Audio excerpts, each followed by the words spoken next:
चलिए, so we are going to discuss about the check point algorithm. हम लोग check point algorithm के बारे में डिस्कशन कर रहे थे, ठीक है। चलो, yes, now see here the check point algorithm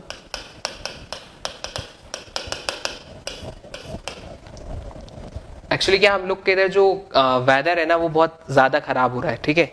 मतलब 4 घंटे में 6.5 इंच बारिश जो बोलते हैं ना वैसा हुआ, तो सब कुछ डिस्टर्ब है, सब कुछ डिस्टर्ब है इधर।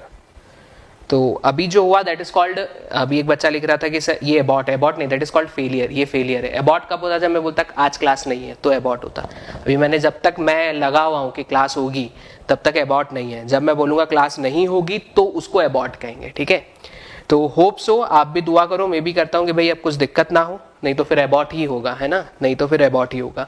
तो अभी तो फेलियर था, रिकवरी हो गई और आ गए वापस से। चलिए, चेक पॉइंट एल्गोरिथम किस तरीके से काम करता है, तो लेट्स सी हियर हम लोग क्या करके चलते हैं। देखिए, एक कमिट होता है। कमिट कौन परफॉर्म करता है? ट्रांजैक्शन के अंदर हम कमिट करते हैं कि हम उस ट्रांजैक्शन के थ्रू जो भी चेंजेस हुए हैं उनको हम सेव करते हैं, दैट इज द कमिट।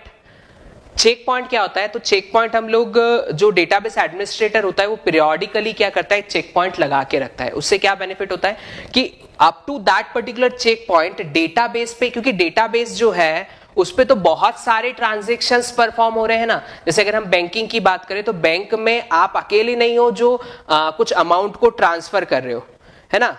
आप अकेले नहीं हो जो अमाउंट ट्रांसफर कर रहे हो, मतलब आपका रिचार्ज सक्सेसफुल हो गया तो ये एक ट्रांजैक्शन था। ऐसे बहुत सारे ट्रांजैक्शन हैं जिनके रिचार्ज सक्सेसफुल हो रहे हैं, किसी के फेलियर हो रहे हैं, है ना, किसी के कमिटेड है, किसी के अनकमिटेड है, किसी के चल रहे हैं।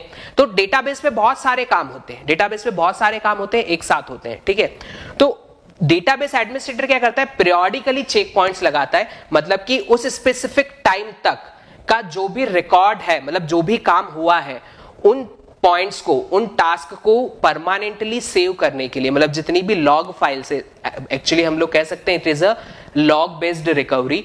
मतलब जितनी भी लॉग फाइल है, क्या होता है जब भी हम ट्रांजैक्शन परफॉर्म करते हैं ना, हर ट्रांजैक्शन के करस्पॉन्डिंग एक लॉग फाइल बनती है कि ट्रांजैक्शन कब शुरू हुआ, कब खत्म हुआ, कब उसने क्या ऑपरेशन परफॉर्म किया, कब उसने कमिट किया। तो ऐसे लॉग फाइल बनती है। तो उन लॉग फाइल को डेटाबेस में या हार्ड डिस्क में परमानेंटली सेव करने के लिए हम लोग क्या करते हैं, चेक पॉइंट्स लगा के रखते हैं, ठीक है।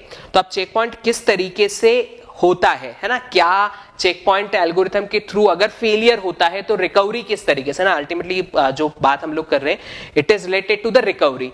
तो रिकवरी किस तरीके से होगी ये हम लोग देखते हैं। तो देखिए, अगर सपोज किसी पॉइंट ऑफ टाइम पे ट्रांजैक्शन T1 क्या होता है बेटा, शुरू होता है। ट्रांजैक्शन T1 स्टार्ट होता है, ठीक है, ट्रांजैक्शन T1 चल रहा है। अब इस ट्रांजैक्शन T1 ने क्या किया, ट्रांजैक्शन T1 स्टार्ट हुआ, इस ट्रांजैक्शन T1 ने कुछ ऑपरेशन इसके परफॉर्म किए और उसके बाद ये ट्रांजैक्शन किसी पॉइंट ऑफ टाइम पे क्या हो जाता है, कमिट हो जाता है, ट्रांजैक्शन इज कमिटेड, ठीक है।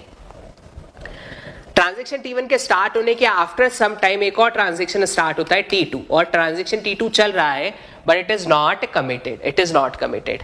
अब एक ट्रांजैक्शन कुछ सम टाइम के बाद एक और ट्रांजैक्शन स्टार्ट होता है, ट्रांजैक्शन T3, ठीक है, transaction T3। Suppose that would be the check point, है ना। ये एक चेक पॉइंट है जो पीरियोडिकली अप्लाई किया गया है डेटाबेस एडमिनिस्ट्रेटर के द्वारा, ठीक है, ये चेक पॉइंट है। ट्रांजैक्शन T3 बेटा यहां कमिट हो जाता है, यहां कमिट हो जाता है, ठीक है।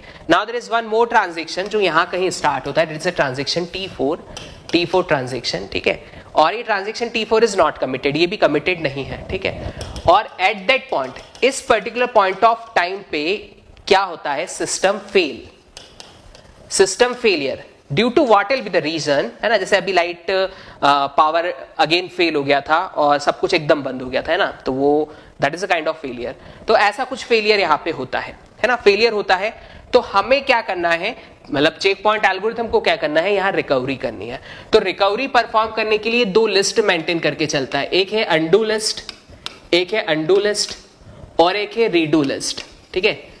अनडन रीडन 2 ऑपरेशन परफॉर्म होते हैं। जैसे अनडू रीडू आप लोगों ने, जब बेस्ट एग्जांपल है इसका, तो जब भी वर्ड फाइल है, वर्ड फाइल में दोनों ऑप्शंस आते हैं, अनडू और रीडू करना। अनडू का मतलब क्या है, जो भी आपने चेंजेस किए हैं उनको वापस आप हटा देते हो, और रीडू का मतलब क्या है, अगर कुछ हट गया है तो उसको हम वापस लेके आ जाते हैं, ठीक है।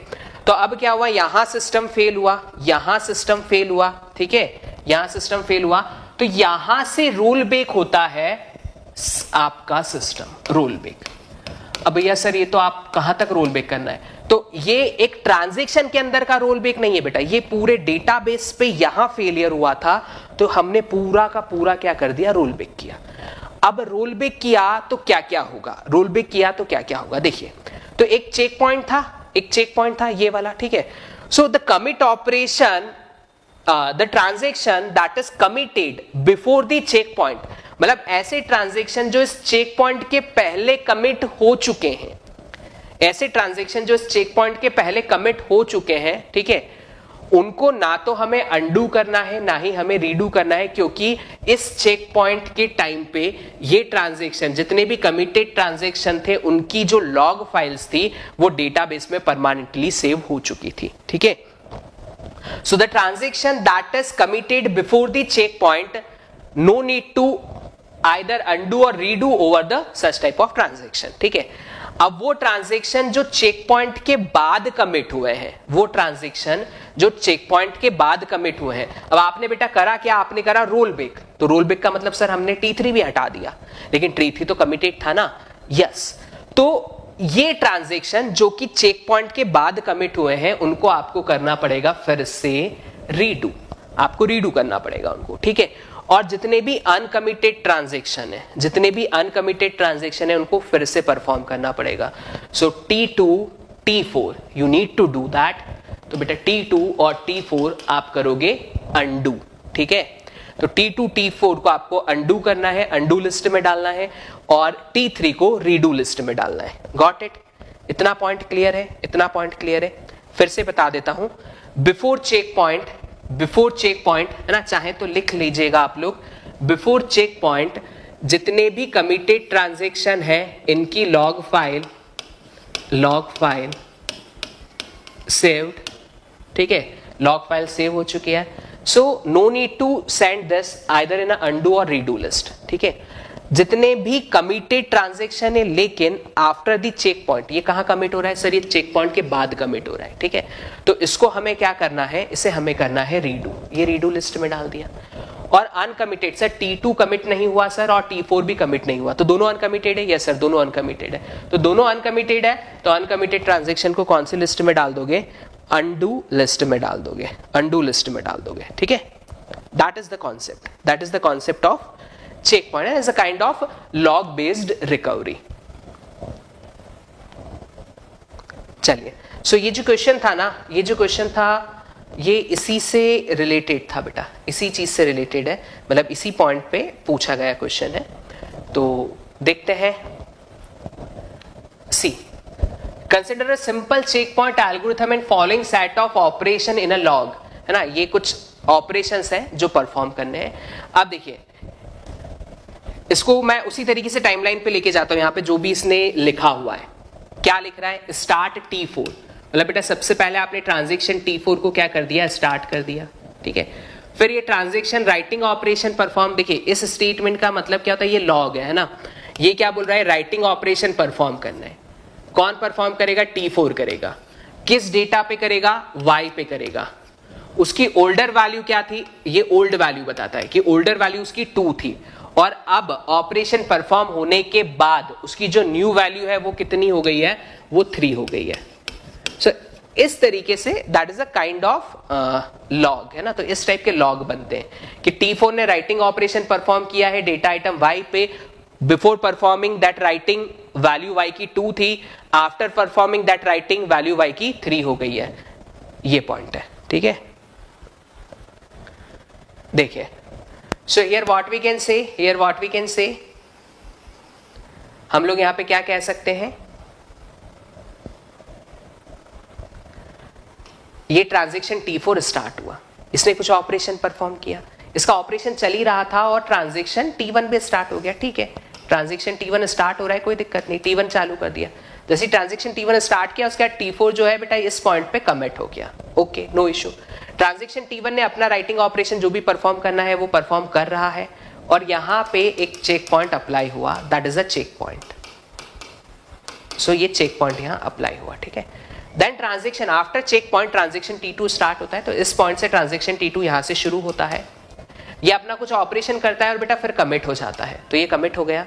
फिर ट्रांजैक्शन T3 शुरू होता है, ट्रांजैक्शन T3 शुरू होता है और ये कुछ ऑपरेशन परफॉर्म करता है लेकिन अभी कमिट नहीं होता, ठीक है। Now if a crash happen now, मतलब अब सिस्टम फेल होता है, so system tries to recover using undo and redo operation. तो अब भैया सिस्टम को क्या करना है, इस पॉइंट पे, यहां सिस्टम हो गया है फेल, इस पॉइंट पे सिस्टम हुआ है फेल, तो यहां से बेटा करनी है इसे रिकवरी, यहां से बेटा करनी है इसे रिकवरी। तो रिकवरी करने के लिए इसने मारा रोल बैक मारा, इसने बनाई अंडू लिस्ट और रीडू लिस्ट कि कौन से काम अंडू होने चाहिए, कौन से काम रीडू होने चाहिए। तो अंडू में इसने क्या देखा, जितने अनकमिटेड थे, अनकमिटेड सर T1 था और T3 था, तो T1 T3 को बेटा अंडू में ले लिया, और जितने भी कमिटेड थे after the check point, sir ऐसा तो T2 है, तो T2 को इसने रीडू में ले लिया। And what about transaction T4, so transaction T4 is committed before the check point, तो T4 पे कुछ मत करो, T4 पे कुछ मत करो। So what we can say here, beta option A is correct. A is the correct option for this question. Clear है ये? Is it clear? किस तरीके से परफॉर्म किया? Is it clear? किस तरीके से परफॉर्म किया?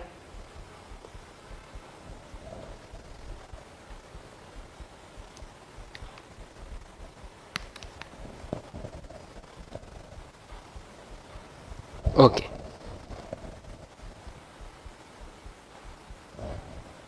चलिए, now see the next question.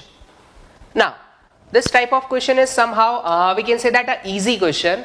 क्यों easy है सर? सर सिर्फ ये पूछा है कि which of the following is a conflict serializable. बेटा 4 ऑप्शन दिए हुए, इन चारों में से कौन सा conflict serializable है ये आपसे पूछा गया है। So yes sir, we can do that, definitely कर सकते हैं, ठीक है। कैसे करना है? ऑप्शन ए के लिए ट्रांजेक्शन क्या है, देखिए ऑप्शन ए के लिए ट्रांजेक्शन क्या है आपका, तो sir there is a schedule, there is a transaction T1, T2 and T3। Sir कैसे पता चला आपको कि यहाँ पे 3 ट्रांजेक्शन है? बेटा नंबर से 1 2 3 तक नंबर लिखा ना, तो 3 ट्रांजेक्शन है। फिर क्या हुआ, पहला वाला सर रीड कर रहा है, फिर दूसरा रीड कर रहा है सर, फिर पहला राइट कर रहा है सर, पहला राइट कर रहा है, फिर third one is perform reading operation and then second one is perform writing operation. अब देखिए जैसे ही मैं ये लिख रहा था ना, वैसे मुझे पता चल गया कि यहाँ साइकिल बन रही है। कैसे सर? ये रीड किया, इसने राइट किया, इसने राइट किया, इसने राइट किया, 2 से 1, 1 से 2 cycle, not CS, not CS। यही क्वेश्चन का पहला ऑप्शन CS नहीं है, ये पता चल गया। क्लियर है?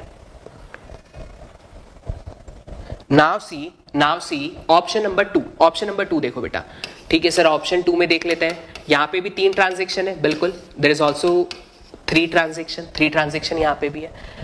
सर सेकंड वाला रीड कर रहा है सर, फिर पहला वाला रीड कर रहा है, फिर दूसरा वाला राइट कर रहा है, फिर तीसरा वाला रीड कर रहा है, और सर पहला वाला राइट कर रहा है। जैसे ही मैंने ये लिखा ना, मुझे फिर पता चल गया कि ये भी CS नहीं है। सर आपको कैसे पता चल गया? देखो ये रीड कर रहा है, ये राइट कर रहा है, देयर इज अ एज, ये राइट कर रहा है, ये राइट कर रहा है, there is a edge, there is also cycle 1 से 2, 2 से 1 साइकिल, नॉट CS। तो क्या है, थोड़ी सी प्रैक्टिस अगर हो जाएगी ना, तो हम जैसे ये बनाते जाएंगे ना, बनाते बनाते समझ में आ जाएगा, दिमाग में एजेस आप ये यहाँ लिखोगे लेकिन दिमाग में एजेस चलेगी, और एजेस चलेगी और पता चल जाएगा कि ये नॉट CS है। चलो, तो सर पहला दूसरा ऑप्शन तो नहीं है, थर्ड फोर्थ तो चेक कर लेते हैं बेटा, थर्ड फोर्थ के लिए भी चेक कर लेते हैं। चलिए थर्ड ऑप्शन सर यहाँ पे लिख लेता हूं मैं, T1, T2, T3। तीसरे वाले ने सर रीड किया, फिर दूसरे वाले ने रीड किया, देन फर्स्ट वाला रीड कर रहा है, then sir second perform writing operation and then first perform writing. जैसे ही मैंने लिखा मुझे फिर पता चल गया ये भी CS नहीं है। कैसे पता चल गया सर? इसने रीड किया, इसने राइट किया, इसने राइट किया, इसने राइट किया, बन गई साइकिल, नॉट CS। अच्छा ये तीनों नहीं है तो चौथा होगा, 100% MCQ है तो भाई फोर्थ तो होगा ही ना, बिना चेक करे भी टिक कर देना। सो D is your answer, D is your answer.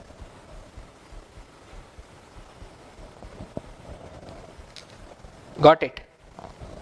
Now see next question. अगला क्वेश्चन देखो भाई, क्वेश्चन नंबर 12, क्वेश्चन नंबर 12 ना। So is also a good question, good है, अच्छा है।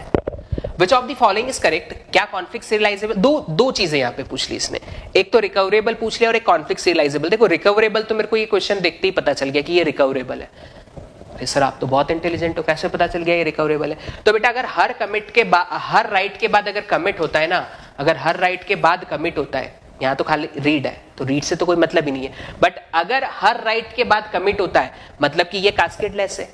आफ्टर एवरी राइटिंग अगर मैं कमिट कर देता हूं, इसका मतलब क्या हुआ कि अब कोई भी अगर उस कंटेंट को रीड करेगा, कोई भी अगर उस कंटेंट को रीड करेगा तो वो कमिटेड डेटा रीड करेगा ना? हाँ सर, वो कमिटेड डेटा रीड करेगा। तो क्या हो गया ये? It is recoverable. तो ये रिकवरेबल है, तो रिकवरेबल तो है यहां ही, ये ऐसे ही पता चल गया। ठीक। अच्छा सर, ये कॉन्फ्लिक्ट सीरियलाइजेबल शेड्यूल कहलाएगा या नहीं कहलाएगा? तो बेटा देख लो, देख लो, ग्राफ बना के देख लो, साइकिल बना के देख लो, साइकिल बनती है क्या इसमें? साइकिल बनती है क्या इसमें? Let us check that. Sir पहले ये रीड कर रहा है, इसके बाद कौन कौन राइट कर रहा है? 3 राइट कर रहा है सर, 1 राइट कर रहा है सर, बस सर। सो 2 से 3 और 2 से 1 ये एज बनाती, बिल्कुल। अब ये ऑपरेशन परफॉर्म हो रहा है ना, तो इसके करस्पॉन्डिंग एजेस कहां पे जा रही है? सर राइटिंग होने के बाद T1 पे एक एज जाएगी सर, और यहां रीडिंग हो रही है तो T4 पे एक एज जाएगी। तो 3 से 1, 3 से 4, ठीक है सर। ये ऑपरेशन हुआ राइटिंग X, इसके बाद सर ये रीडिंग हो रहा है। So there is edge from 1 to 4, so 1 से 4 भी एक एज चली गए। फिर सर ये यहां पे y को राइट कर रहा है सर, और उसके बाद सर ये y यहां पे रीड हो रहा है। So there is edge from 2 to 4, 2 से 4 भी बेटा एक एज होगी, ये एक एज आ गई 2 से 4, ठीक है। तो ये बन गया आपका ग्राफ। अगर आपसे पूछा जाता है कि what is the precedence graph for this particular schedule, तो that would be your answer. आपसे पूछा है कि ये कॉन्फ्लिक्ट सीरियलाइजेबल है या नहीं, तो चेक करो क्या कहीं पे भी साइकिल है, कहीं पे भी साइकिल है। तो you should see the point, ये ग्राफ में एजेस बहुत सारी दिख रही है लेकिन साइकिल कहीं नहीं है। It is CS, it CS so conflict serializable भी है बेटा और रिकवरेबल भी है। So option C is your answer. Conflict serializable भी है और रिकवरेबल भी है, ठीक है।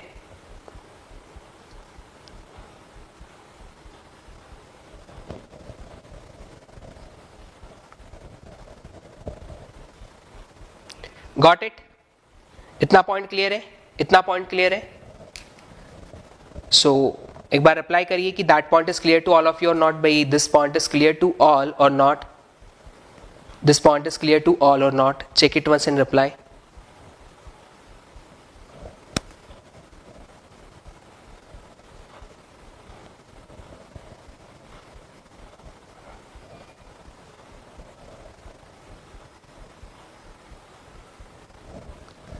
T1, T3, T4, T1, T3, T4।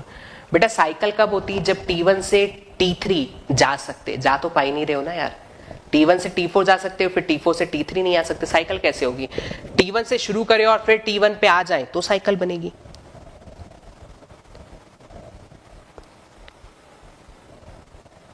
चलिए okay, so now see this question. Consider the following transaction with the data item P and Q initialized to 0, PQ को हमने 0 से initialize किया, ठीक है। Any non-serial interleaving of T1, T2 for this concurrency execution leads to, ठीक है।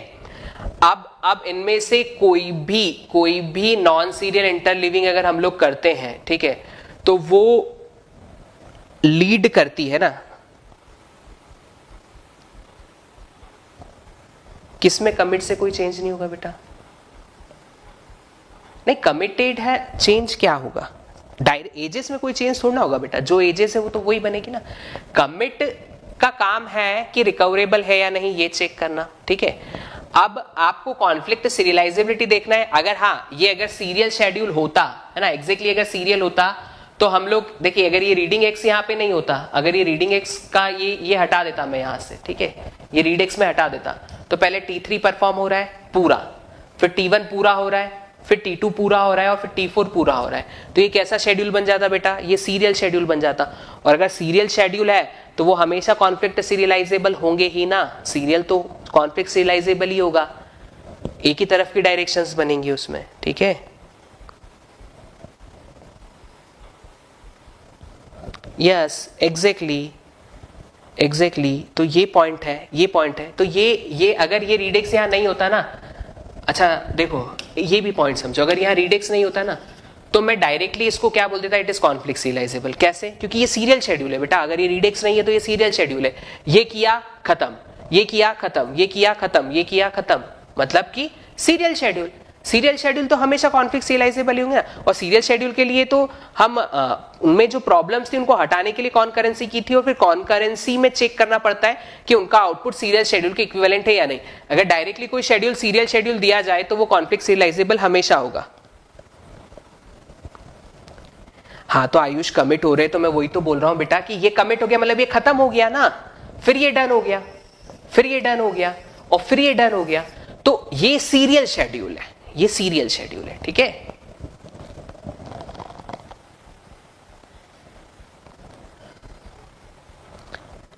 इंटरलिविंग मतलब context switching, इंटरलिविंग मतलब कॉन्टेक्स्ट स्विचिंग।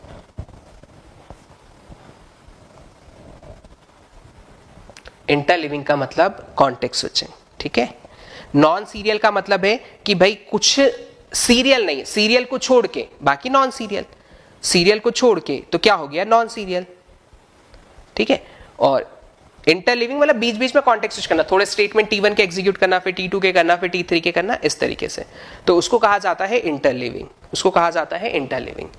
तो क्वेश्चन नंबर 13 में वही हमें दिया हुआ है कि अगर हम ये ट्रांजैक्शन T1 और T2 जो हमें दिए हुए हैं, अगर इनकी कोई इंटरलिविंग करते हैं, कोई भी नॉन सीरियल इंटरलिविंग अगर हम लोग करते हैं तो क्या होता है, तो क्या होता है, ठीक है।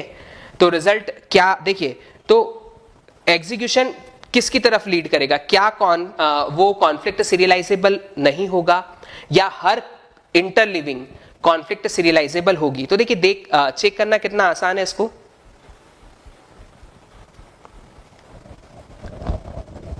चेक करना कितना आसान है, let's see here.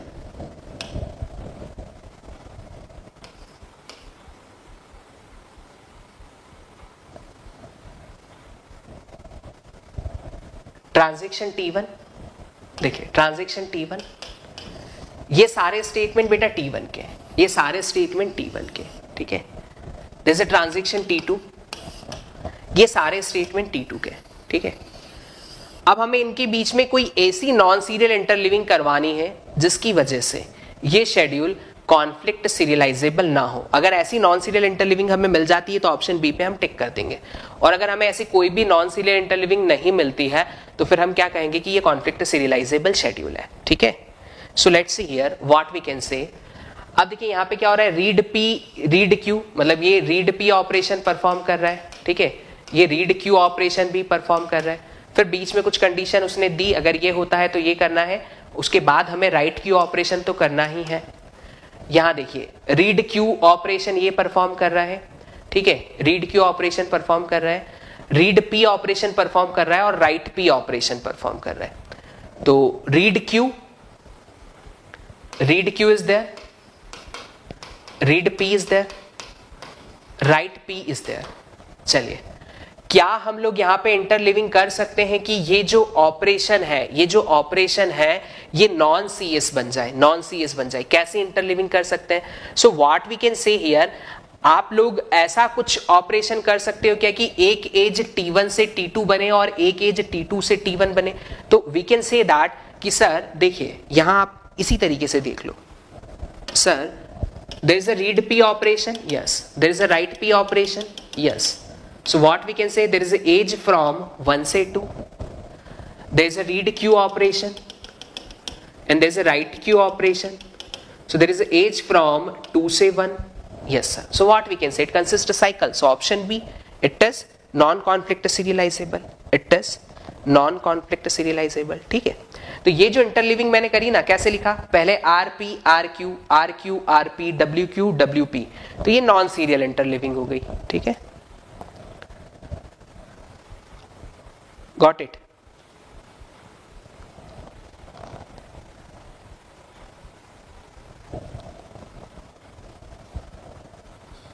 Exactly, yes yes yes yes, we can say that ना कि भाई नॉन सीरियल हमने किया है तो ये होगा, ठीक है। आयुष ग्राफ में आपको बेटा बनाना तो पड़ेगा ना, प्रीवियस वाले क्वेश्चन की अगर तुम बात कर रहे हो तो एजेस तो बना के चेक करनी पड़ेगी ना।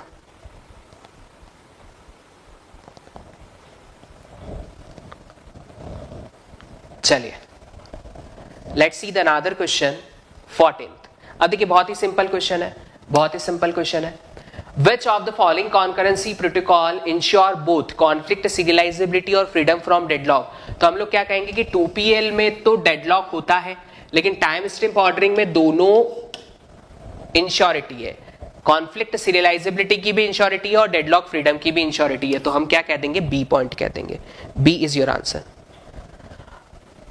इंडेक्सिंग बेटा यस यस, हम लोग एंड में मतलब अगर हम लोग के क्वेश्चन वैसे कितने बचे, थोड़े बहुत क्वेश्चन बचे ना, अगर हो गए तो इंडेक्सिंग लास्ट में स्टार्ट करेंगे। अगला जो हम सेशन वापस से चालू करेंगे ना 10:30 तक हम लोग की मिनिमम क्लास है, उससे ज़्यादा अगर आप बोलेंगे तो हम ले लेंगे 11 तक, तो इंडेक्सिंग करेंगे बेटा, है ना।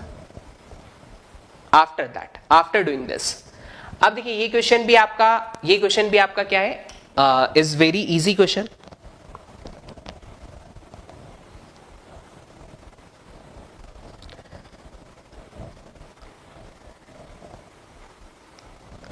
स्ट्रिक्ट क्यों लिखा रहेगा यार भाई, स्ट्रिक्ट क्यों लिखा रहेगा, क्या पूछा है आपसे, क्या पूछा है आपसे? रिकवरेबिलिटी की बात थोड़ी करी है, रिकवरेबिलिटी की बात करी होती तो स्ट्रिक्ट की बात आती ना। यहाँ कॉन्फ्लिक्ट सीरियलाइजेबल तो होता ही है 2PL, ठीक है, और उसमें डेडलॉक भी नहीं होता।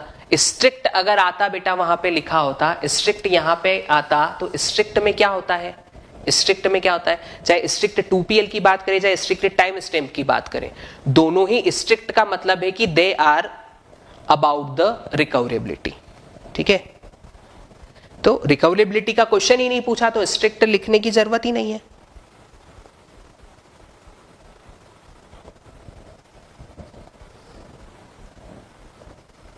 यस देखो आप सभी लोग भाई चाहते हो 10:30 के बाद भी क्लास कंटिन्यू रखना, तो सभी लोग रिप्लाई करो तो करेंगे, है ना। नहीं तो फिर ऐसा हो जाएगा भाई कि सर मैं नहीं चाहता, मैं चाहता, तो ऐसा भाई लड़ना नहीं है, लड़ना झगड़ना नहीं है, प्यार मोहब्बत से पढ़ना है, ठीक है, बर्डन लेके नहीं पढ़ना है।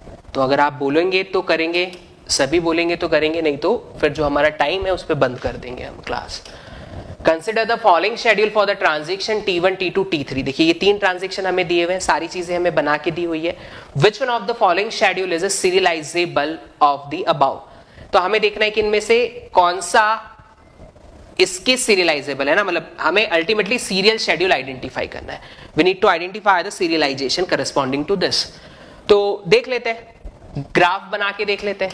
T1, T2, T3, 3 transactions are there. Sir ये रीडेक्स कर रहा है सर, इसका राइटिंग यहां भी हो रहा है सर और यहां भी हो रहा है। So what we can say, there is edge from 1 to 2, 1 to 3, 1 to 2, 1 to 3। तो एज बना दी हमने।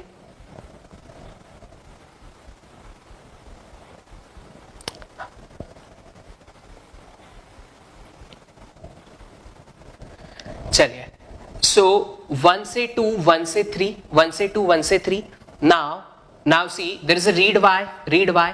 अब इस y की एज कहां बनेगी बेटा, तो अगर कोई y पे राइटिंग कर रहा है, सर ना ये राइटिंग कर रहा है, सर ना ये राइटिंग कर रहा है, ये खुद कर रहा है, उससे कोई फर्क नहीं पड़ता। Now there is a read y, so sir there is a writing y, so there is edge from 3 to 2। 3 से 2 एक एज है बेटा, ये बना ली, 3 से 2 भी एज बना ली। Now see sir there is a writing x, इस राइट y के लिए तो कोई एज नहीं बनेगी, इस राइटिंग x के लिए एज होगी 1 और 3, 1, 3 ऑलरेडी एज हम लोग बना चुके हैं। तो अल्टीमेटली ये प्रेसिडेंस ग्राफ बनेगा। इसका टोपोलॉजिकल शॉर्ट निकाल दो, तो इसका इन डिग्री 0 है, इसका इन डिग्री 2 है और इसका इन डिग्री 1 है। सबसे पहले T1 एग्जीक्यूट हुआ, T1 से जाने वाली एजेस जब हम रिमूव करेंगे तो T3 का इन डिग्री 0 हो जाएगा और उसके बाद T2 का इन डिग्री 0 हो जाएगा। सो that would be the serial schedule. So 1, 3, 2, 1, 3, 2, option A is correct, option A is correct. ठीक है बेटा, तो आज 10:30 तक ही करेंगे, कोई दिक्कत नहीं है, कल देख लेंगे, कल देख लेंगे। Let's see, so A is your answer, 15th number, A is your answer.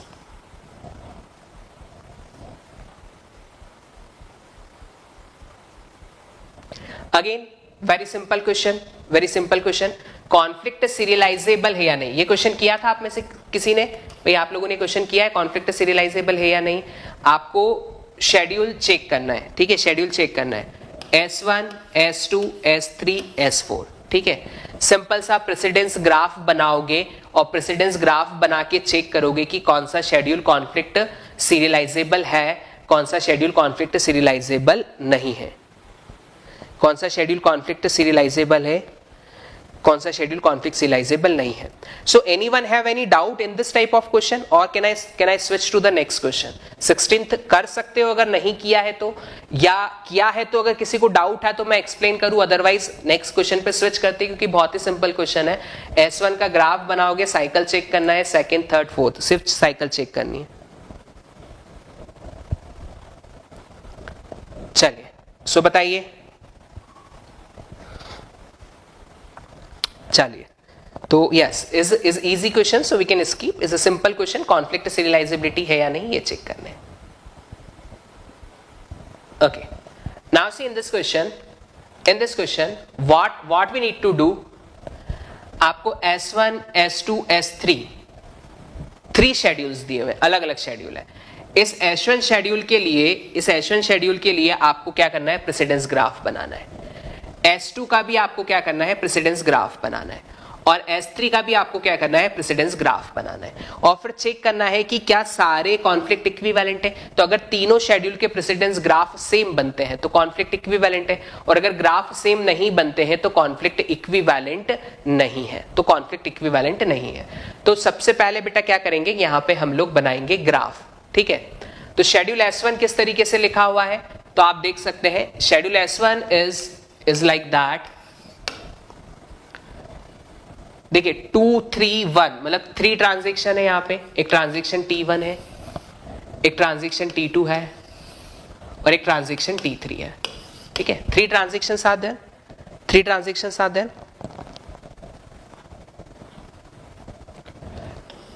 2 R A मतलब second transaction perform reading operation over A, then second transaction perform writing operation over A, then third transaction perform reading operation over C, then second transaction perform writing operation over B, then third transaction perform writing operation over A, then third transaction perform writing operation over C, then first, बाकी सारा first कर रहा है. मतलब first वाले ने read ए किया, first वाले ने रीड बी किया, और फर्स्ट वाले ने राइट ए किया, और फर्स्ट वाले ने राइट बी किया. ठीक है, अब बेटा इसका प्रेसिडेंस ग्राफ हम लोगों को बनाना है. तो देखिए मैं यहां पे ही बना लेता हूं. Transaction T1 is there, transaction T2 is there and transaction T3 is there. ठीक है, लेट्स सी. अब देखिए ये यहां पे रीडिंग ऑपरेशन ए पे परफॉर्म कर रहा है, ये यहां पे रीडिंग ऑपरेशन परफॉर्म कर रहा है ए पे. Let's see. So here what we can say, इसका ए के करस्पॉन्डिंग यहां एज जा रही है. सो 2 से 3 एक एज है बेटा, 2 से 3 एक एज है. ठीक है, नाउ सर ये रीड कर रहा है सर, इधर राइट कर रहा है. सो 2 से 1 भी एज है, बिल्कुल 2 से 1 भी एज है. किस डेटा आइटम के लिए, डेटा आइटम ए के लिए. सो 2 से 3 एज है, 2 से 1 एज है. चलो इस राइटिंग ए के लिए चेक करने की जरूरत नहीं है क्योंकि ऑलरेडी 2 से 1 और 2 से 3 ए के लिए एज बन चुकी है. तो इसके लिए भी अगर बनती भी है तो भाई ऑलरेडी बना चुके हैं. ठीक है, फिर now this reading C operation. Sir इन दोनों में से कोई सी पे कुछ कर ही नहीं रहा है, मतलब सी के लिए कोई एज नहीं बनेगी. There is no edge for C. Now sir there is a writing operation over B, writing operation over B. Okay, so इसके बाद बेटा ये यहां पे भी राइटिंग ऑपरेशन परफॉर्म हो रहा है बी पे. So there is edge from 2 to 1 for B, there is edge from 2 to 1 for B. अब आप देखें सर यहां पे राइटिंग ए पे हो रहा है, उसके बाद यहां राइटिंग हो रहा है ए पे, या रीडिंग भी हो रहा है. So there is edge from 3 to 1 for A. तो ये ग्राफ बन गया. अब आप क्या करेंगे, सेकंड S2 के लिए सिमिलरली ग्राफ बनाना है आपको. तो S2 शेड्यूल हम लोग देख लेते हैं. There is a transaction T1, transaction T2 and transaction T3. 3 RC, third वाला रीडिंग ऑपरेशन परफॉर्म कर रहा है C पे, second perform reading over A, then writing over A, then writing over B, then here writing over A, और फिर उसके बाद सारे काम 1 के थ्रू करवाए जा रहे हैं. Read A, read B, right A, right B, और आखिरी वाला राइट C जो है ये थर्ड कर रहा है. चलिए सो इसका भी ग्राफ देख लेते हैं बेटा. 1 2 3 1 2 3, ठीक है। नाउ सी, सर इस रीड सी के लिए कोई एज नहीं आएगी सर, बिल्कुल, क्यों? क्योंकि 2 और 1 ऑपरेशन ही नहीं कर रहे उस पे। There is a read A, yes sir, there is a writing, and yes sir, there is also a writing. So what we can say, there is age from 2 to 1 and 2 to 3 for a data item A. Now see, there is a writing operation over B, और sir फिर 1 वाला writing operation इस पे भी कर रहा है. So there is a age from 2 to 1 for B. Now see, there is a writing operation over A, और उसके बाद A पे writing operation T1 के थ्रू भी परफॉर्म किया जा रहा है. सो ये बन गया. Now what we can see, both the diagrams are exactly same. दोनों ही डायग्राम बिल्कुल क्या है, सेम है, ठीक है. तो अगर S3 का डायग्राम भी इनके सेम बनता है तो ऑल आर इक्विवेलेंट, और अगर नहीं बनता है तो ऑप्शन डी इज करेक्ट. तो आप लोग थर्ड के लिए चेक करिएगा, थर्ड का डायग्राम इसके इक्विवेलेंट नहीं बनेगा. ये दोनों सिमिलर डायग्राम्स हैं, ठीक है. सो इस तरीके से कॉन्फ्लिक्ट इक्विवेलेंट से रिलेटेड बेटा कोई भी क्वेश्चन आए ना तो all of you should do like this. इस तरीके से बेटा आप लोग करिएगा तो ठीक है.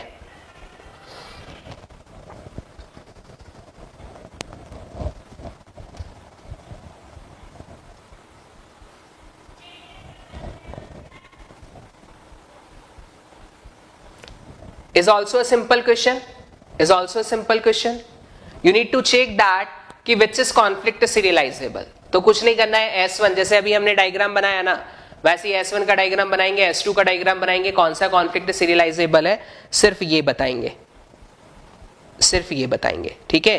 तो क्वेश्चन नंबर 18 जो है is a simple question and simply the answer for this is सी.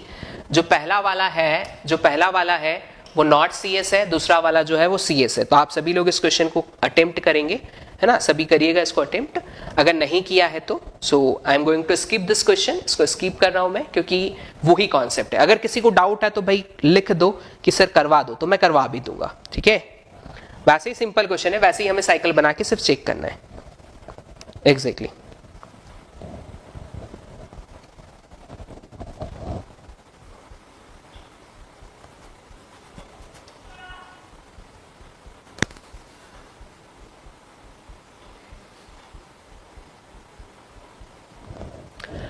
अब देखिए 19th क्वेश्चन जो है ना, 19th क्वेश्चन जो है ये आपको क्या बोल रहा है, which of the following scheme using the shared and exclusive lock satisfy the property of strict two phase locking protocol.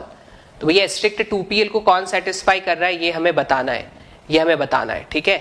चलिए देख लेते हैं इनमें से कौन सा स्ट्रिक्ट 2PL को फॉलो कर रहे हैं. आपको जो शेड्यूल है ट्रांजेक्शन T1 के स्टेटमेंट लिखे हुए, ट्रांजेक्शन T2 के स्टेटमेंट लिखे हुए, ठीक है.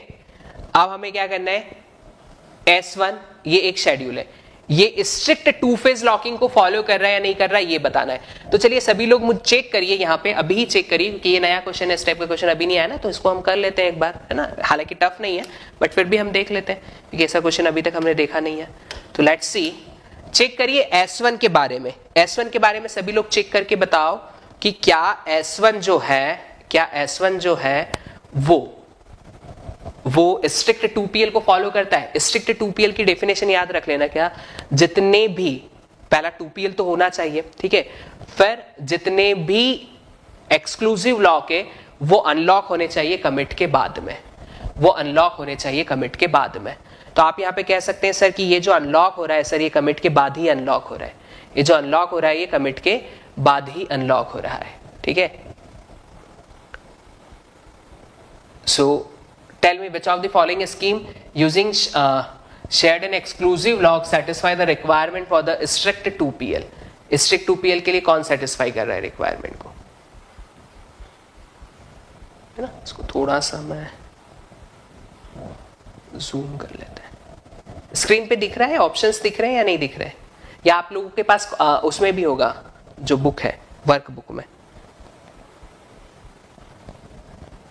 करो चेक भाई, करो चेक, ठीक है. सो दिस S1 S2 यहां पे भी है, ऑप्शन C ये है, ऑप्शन D ये है, ठीक है.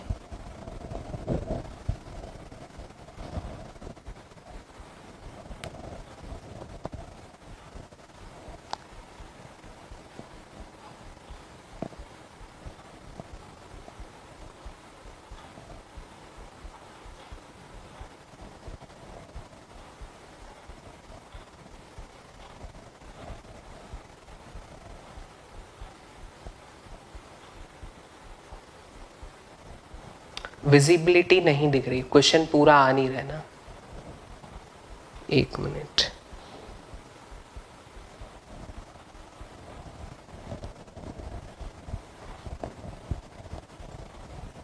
चेक करिए, आप एक काम करो, इसमें अगर नहीं दिख रहा है ना तो उसमें आपकी कॉपी में बेटा चेक कर सकते हो, कॉपी में जो है ना वर्कबुक में, उसमें चेक करो।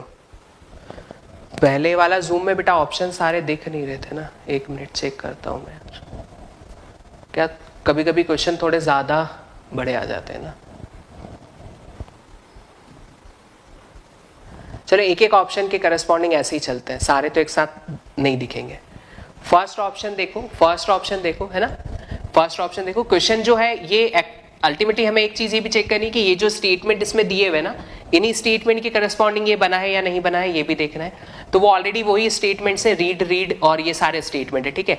अब सबसे पहला काम बेटा आपको क्या करना है, ये जो स्टेटमेंट S1 और S2 में हमें लिखे हुए हैं, ठीक, तो हम क्या चेक करेंगे, देखो क्या स्ट्रिक्ट 2PL के केस में क्या क्या चीजें चेक करनी है वो पॉइंट ध्यान रखो। पहला तो लॉग सही लगे या नहीं लगे, ठीक है। सेकेंड, फिर जो पहले क्या आना चाहिए आपका, ग्रोइंग फेज आना चाहिए, ठीक है। उसके बाद फिर आपका श्रिंकिंग फेज आना चाहिए, ये ऑप्शनल होता है हालांकि।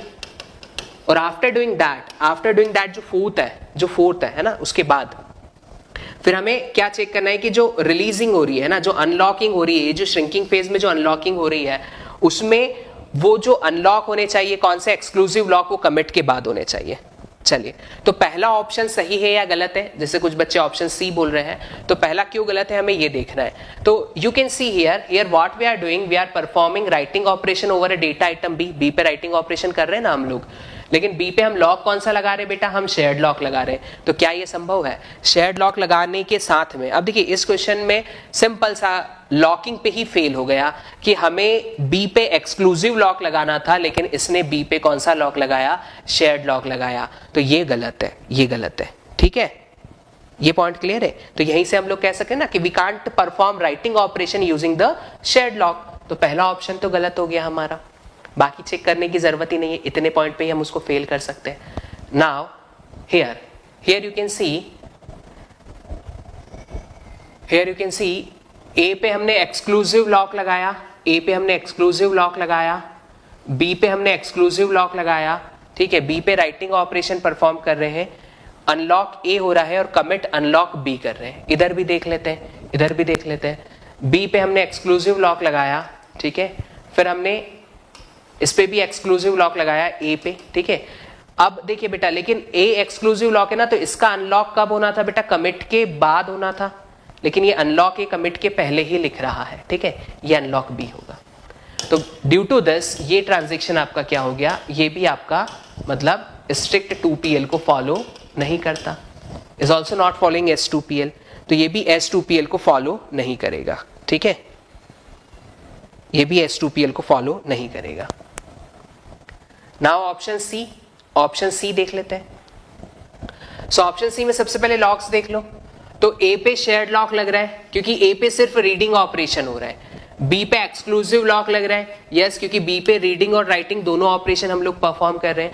अब according to what, according to the strict 2PL, जो एक्सक्लूसिव लॉक है वो कमिट के बाद अनलॉक होने चाहिए, यस, कमिट के बाद अनलॉक हो रहे हैं। लेट्स सी हियर, यहां क्या हो रहा है, यहां पे हम लोग क्या परफॉर्म कर रहे हैं, लॉक परफॉर्म कर रहे हैं बी पे शेयर्ड, क्यों, क्योंकि बी पे सिर्फ रीडिंग ऑपरेशन परफॉर्म हो रहा है। एक्सक्लूसिव लॉक हमने ए पे परफॉर्म किया क्योंकि ए पे रीडिंग और राइटिंग हो रहा था, ठीक है। अब हम लोग क्या कहेंगे कि ए की जो अनलॉकिंग है वो कमिट के बाद होनी चाहिए, यस, ए की अनलॉकिंग कमिट के बाद भी हो रही है, मतलब ऑप्शन सी जो है वो S2PL को फॉलो करता है। Option C follow strict 2 phase locking protocol, ठीक है। So that would be the result, ये रिजल्ट है, ठीक है। तो सिर्फ लॉकिंग अनलॉकिंग चेक करना थी और शेड्यूल के अंदर आपको देखना था कि वो ऑर्डर फॉलो करता है या नहीं करता है। Now see, this question is again related to the, जो हमने चेक पॉइंट एल्गोरिथम में अंडू रीडू लिस्ट का कॉन्सेप्ट पढ़ा था ना, तो that question number 20 is related to the concept of undo redo list, ठीक है। तो अब आपको क्या दिया हुआ है, consider the following log sequence of 2 transaction on a bank using initial balance 12,000, using initial balance 12,000, that transfer 2000 to the mortgage payment and the apply a 5% interest. मतलब उसने कुछ एक बैंकिंग टर्म दिए भाई कि आपके पास कुछ लॉग सीक्वेंस दिए हुए हैं जो किसी बैंक ट्रांजैक्शन के हैं. इनिशियल उसका अमाउंट 12,000 था, फिर उसके ऊपर 5% इंटरेस्ट मिला. इन सब बातों से हमें कोई मतलब नहीं है, हमें इन स्टेटमेंट से मतलब है. सबसे पहले ट्रांजैक्शन T1 स्टार्ट हुआ, फिर क्या लिखा इसने, T1 ने B को अपडेट किया, उसकी ओल्ड वैल्यू 12,000 थी, न्यू वैल्यू 10,000 है. मैंने आपको समझाया था ना कि लॉग किस तरीके से लिखे जाते हैं. सो ट्रांजैक्शन T1 ने B की वैल्यू को अपडेट किया, ओल्डर वैल्यू B का 12,000 था, न्यू वैल्यू B का 10,000 है. T1 ने M को अपडेट किया, उसका ओल्ड वैल्यू 0 था, न्यू वैल्यू उसका 2,000 है. T1 कमिट हो गया, T2 स्टार्ट हुआ, T2 ने B की जो वैल्यू है, ठीक है, उसमें हम क्या कहेंगे, उसने ओल्ड वैल्यू 10,000 थी, न्यू वैल्यू 10,500 हुई. T2 भी कमिट हो गया. Suppose the database system crashes just before the log 7 is written. मतलब ये log 7, ये जो T2 कमिटमेंट था ना, ये होने के पहले आपका डेटाबेस क्या हो गया बेटा, क्रैश हो गया, सिस्टम फेल हो गया. अब हमें क्या करनी है, रिकवरी करनी है. अब हमें क्या करनी है, यहां पे रिकवरी करनी है. तो क्या होगा, let's see. So when the system is restarted, which one of the following recovery procedure, है ना, कौन सा सही होगा. तो सिस्टम को रीस्टार्ट किया, यहां फेलियर हुआ है, T2 के कमिट होने के पहले फेलियर हुआ है, फेल. ठीक है. सो ऑप्शन क्या बोल रहा है, we must redo log record 6 and set B to 10,500. अब देखो, अगर मैं यहां से रिकवरी करता हूं ना बेटा, तो क्या 6 को रीडू होना चाहिए बेटा. रीडू कब होता है, जब वो कमिटेड होता है. अनकमिटेड होता है तो क्या होता है, अंडू होता है. ठीक है. तो अनकमिटेड पे बेटा अंडू होता है, और कमिटेड है ना, हमने पढ़ा है ना, अभी हमने पढ़ा था. तो जो अनकमिटेड ट्रांजैक्शंस होते हैं उनको अंडू करना पड़ता है, और जो कमिटेड ट्रांजैक्शंस होते हैं उनको रीडू करना पड़ता है. तो पहला ऑप्शन तो गलत है. ठीक है. Second option, we must undo log 6. Yes, इसको अंडू करना है, 100% अंडू करना है. Set B to 10,000. हाँ भैया, वापस उसी पे सेट करो उसको 10,000 पे, बिल्कुल सही बात है. And then redo log record 2 and 3. अब देखते हैं 2, 3 जो है, यस, क्योंकि 2, 3 किस पे परफॉर्म हो रहे हैं बेटा, T1 पे परफॉर्म हो रहे हैं, और T1 क्या है, कमिटेड है. कमिटेड ट्रांजैक्शंस क्या होते हैं, रीडू होते हैं. सो कमिटेड ट्रांजैक्शंस को रीडू करना है, अनकमिटेड ट्रांजैक्शंस को अंडू करना है ना. तो रीडू लिस्ट अंडू लिस्ट इसी तरीके से तो बनती है. So what we can say, B is the correct answer. ये पॉइंट क्लियर है या नहीं है, सभी को एक बार रिप्लाई करके बता देना कि this point is clear to all of you और नॉट, है ना. वही अंडू रीडू लिस्ट से रिलेटेड क्वेश्चन है. सो इज इट क्लियर किस तरीके से परफॉर्म किया. All of you reply it once. Is it clear to all.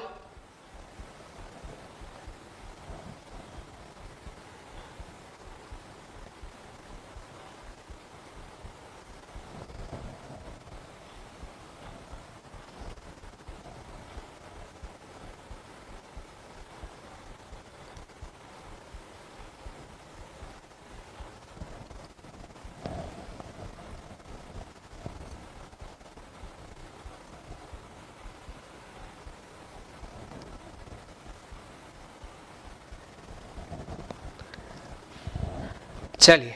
So always remember that point, है ना. ये पॉइंट हमेशा याद रखना है. अनकमिटेड ट्रांजैक्शन है बेटा, अनकमिटेड है, देन अंडू. कमिटेड है, देन रीडू. अब देखिए, यहां चेक पॉइंट कहीं नहीं लगाया. अगर चेक पॉइंट लगा हुआ होता ना, यहां पे अगर चेक पॉइंट लगा हुआ होता, तो उस चेक पॉइंट के पहले वाले कमिटेड जो होते, चेक पॉइंट के पहले वाले जो कमिटेड होते, उन पे कोई ऑपरेशन नहीं करते. बट चेक पॉइंट नहीं लगाए, इसका मतलब है जितने भी कमिटेड है, सारे के सारे कमिटेड रीडू होने चाहिए, जितने अनकमिटेड है वो अंडू होने चाहिए, है ना. तो ये चीज ध्यान रखेंगे आप लोग. Now see the next question. Which level of locking provide the highest degree of concurrency in the relational database?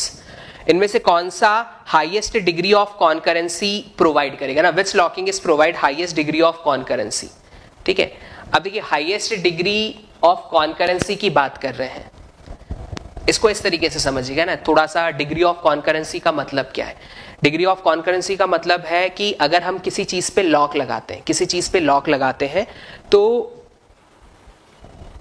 अगर मैं पूरे डेटाबेस पे लॉक लगा देता हूं, मैंने एक्सक्लूसिव लॉक लगाया, मेरे पास एक डेटाबेस था, है ना, इसको इस तरीके से, इस पॉइंट को ऐसे समझो। एग्जैक्टली क्वेश्चन जो पूछना चाह रहे हैं ना वो मैं बता रहा हूं। आपके पास एक डेटाबेस है, आपके पास एक डेटाबेस है, आपने इस डेटाबेस पे एक्सक्लूसिव लॉक लगा दिया, एक्सक्लूसिव लॉक लगा दिया ओवर दिस डेटाबेस। इसका मतलब क्या हुआ पता है बेटा? इसका मतलब ये हुआ कि अब कोई भी बंदा कोई भी ट्रांजैक्शन इस पर्टिकुलर डेटाबेस पे किसी भी टाइप का लॉक नहीं लगा सकता, ना वो पढ़ सकता है, ना वो उस पे कुछ भी लिख सकता है, ठीक है।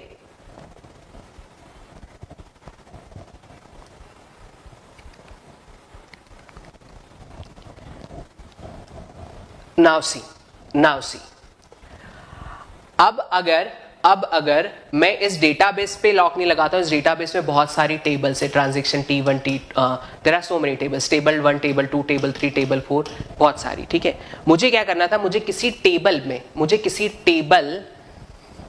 पे अपडेशन करना था, लेकिन मैं पूरे डेटाबेस को लॉक कर रहा हूं। तो प्रॉब्लम क्या हो रही है कि अगर कोई और बंदा T1 T2 T3 के ऊपर ऑपरेशन परफॉर्म करना चाहता है, टेबल 1 टेबल 2 टेबल 3 के ऊपर ऑपरेशन परफॉर्म करना चाहता है, तो वो वहां पे ऑपरेशन परफॉर्म नहीं कर पाएगा। क्यों? क्योंकि आपने पूरे डेटाबेस के ऊपर क्या कर दिया, एक्सक्लूसिव लॉक लगा दिया। इसका मतलब है कि कॉन्करेंट ऑपरेशंस हम परफॉर्म नहीं कर सकते, ठीक है।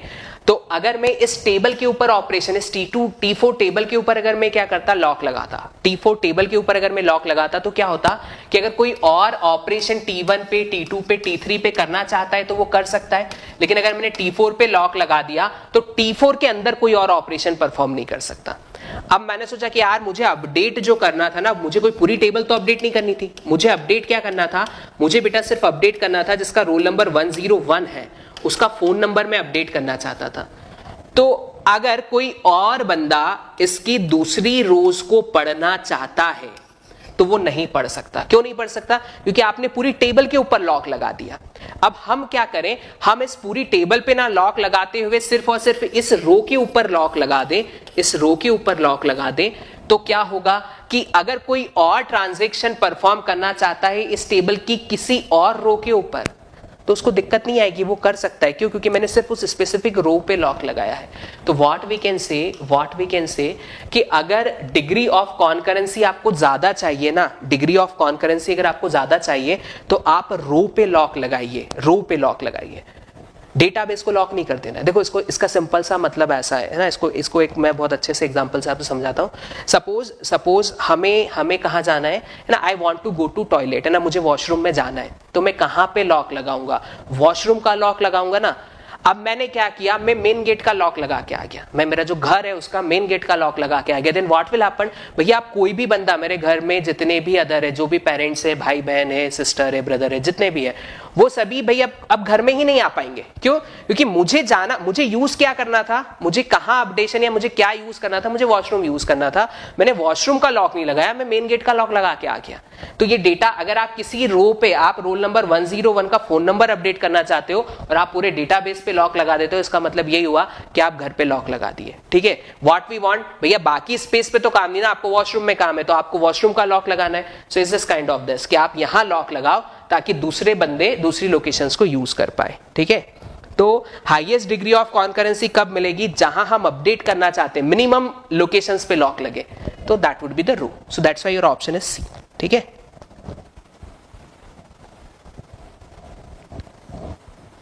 चलिए next is easy question.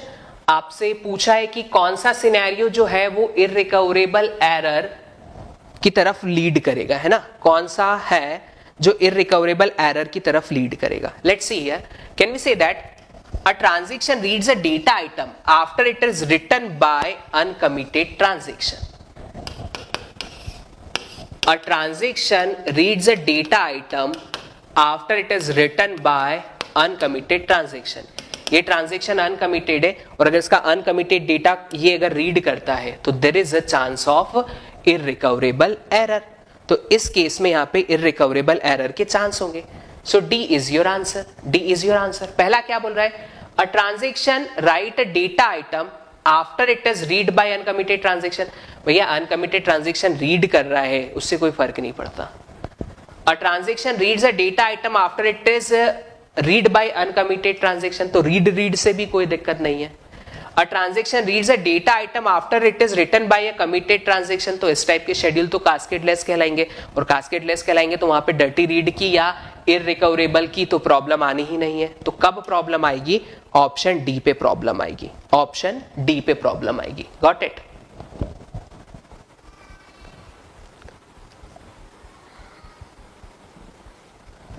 Now see question number 23। किया है ये क्वेश्चन किसी ने? किया है ये क्वेश्चन किसी ने? 23rd क्वेश्चन किसी ने किया है बेटा?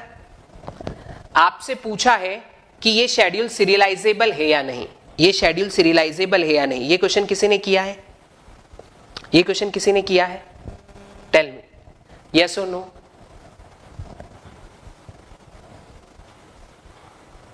देखो देखो यहां लेट्स सी हियर, यहां राइट डी हो रहा है, यहां रीड हो रहा है।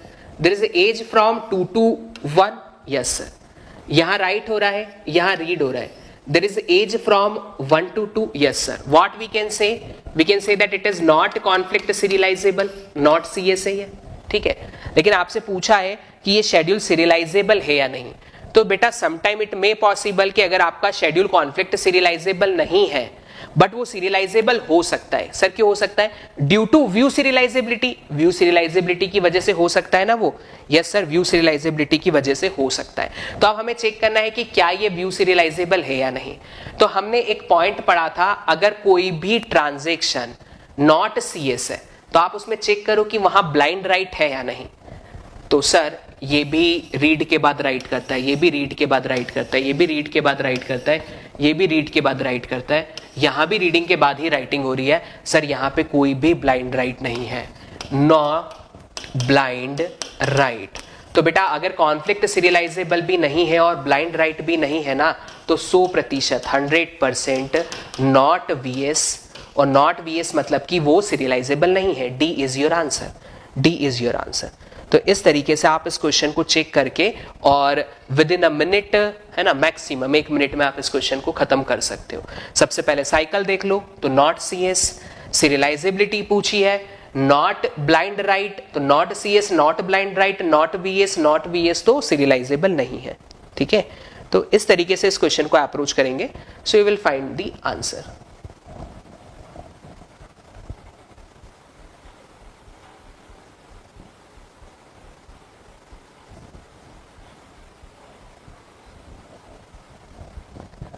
ना अब आपको एक शेड्यूल दिया हुआ है, देखिए ये सिंपल सा एक शेड्यूल दिया है। हमसे पूछा है कि ये शेड्यूल जो है ये 2PL को फॉलो करता है या नहीं करता, है ना। तो अब आपको यहाँ पे क्या करना है, आपको क्या करना है, this schedule is serialisable and can occur in the scheme of 2PL और नॉट, है ना। ये 2PL की स्कीम में ऑकर होगा या नहीं होगा, ऐसे 4 ऑप्शंस आपको दिए हुए हैं। तो हमें क्या करना है बेटा, इसको 2PL के हिसाब से एडजस्टमेंट करके देखना है। ऑर्डर आप कभी भी चेंज नहीं करोगे, ऑर्डर आप कभी भी चेंज नहीं करोगे, है ना। मतलब जो ऑर्डर दिया है वो वही ऑर्डर में होना चाहिए। आप सिर्फ यहाँ क्या देखो, सर T1 को A पे रीडिंग राइटिंग करनी है। क्या देखो बेटा, आप T1 को A पे रीडिंग राइटिंग करनी है। Yes sir. इसका मतलब क्या हुआ, इसका सिंपल सा मतलब क्या हुआ, what we can say here, सबसे पहले T1 want to perform reading writing operation over A. Yes sir. तो सबसे पहले हम लोग क्या करेंगे, यहाँ पे ए पे एक्सक्लूसिव लॉक लगा देंगे, ठीक है। फिर इसको रीड करवा लो, लेकिन अभी राइट नहीं करेगा क्योंकि इसकी रीडिंग राइटिंग के बीच में T2 को रीड करना है B को। अब आप देखो सर, T2 B पे रीड भी करना चाहता है सर, और T2 B पे राइट भी करना चाहता है। मतलब T2 पे बेटा B पे जो है वो एक्सक्लूसिव लॉक लगाना पड़ेगा। Yes sir. लॉक लगा के इससे रीडिंग करवा लो, ठीक है सर, करवा लिया। फिर क्या करना है, ये राइट ए करना चाहता है। यस, ये राइट ए कर सकता है, कोई दिक्कत नहीं। सर ये ए को रीड करना चाहता है सर, क्या हम इसको रीड करवा सकते हैं?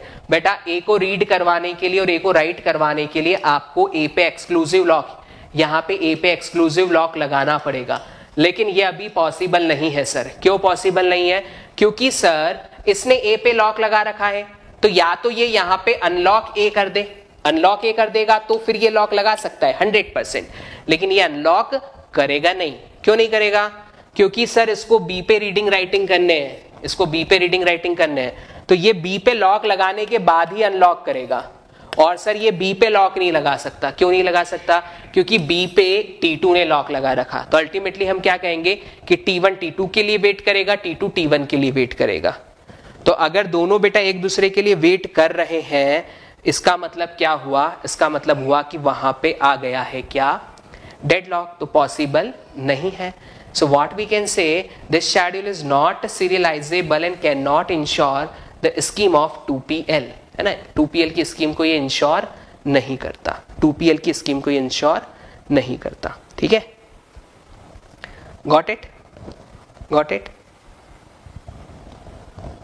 सीरियलाइजेबिलिटी देखने के लिए अगर आप यहां पे देखें कि सर क्या ये व्यू सीरियलाइजेबल हो सकता है, क्योंकि ये 2PL जो है सर वो तो कॉन्फ्लिक्ट सीरियलाइजेबिलिटी की बात होती है, बट यहां क्वेश्चन में सिर्फ सीरियलाइजेबिलिटी लिखा है। तो ऐसा भी तो हो सकता है कि ये कॉन्फ्लिक्ट सीरियलाइजेबल ना हो बट ये व्यू सीरियलाइजेबल हो, तो आप वो भी देख सकते हो, आप वो भी देख सकते हो। नॉट CS ही है, नॉट CS है, प्लस आप देख लो यहाँ पे बेटा नॉट ब्लाइंड राइट, कोई भी ब्लाइंड राइट नहीं है। So sir, not CS, not blind right, that means 100% it is not VS. तो VS नहीं होगा, VS नहीं होगा। Is it clear? Is it clear? ठीक है, चलिए चलिए। So now what we'll do one thing, we'll एक 5 मिनट का हम लोग ब्रेक लेते हैं। ठीक है, इस क्लास को मैं एंड कर रहा हूं। जो हमारा एक और सेशन था ना, सेकंड क्लास जो हम लोगों की बनी हुई थी, आप उस सेशन के थ्रू 5 मिनट के बाद फिर से लॉग इन करिए। ठीक है, तो सभी लोग पानी वानी पी लीजिए, 5 मिनट का ब्रेक लेते हैं और फिर से शुरू करते हैं। बट अब इस सेशन में नहीं, ये सेशन एंड हो रहा है क्योंकि 2 क्लास हम लोग की बनी हुई थी, ये फर्स्ट क्लास है। सेकंड क्लास जो हम लोग की बनी हुई है ना, आप लाइव सेक्शन में जाएंगे, सेकंड क्लास जो बनी हुई है इंडेक्सिंग 2 लिख के, वो वाली को ज्वाइन कर लो सभी लोग। ठीक है।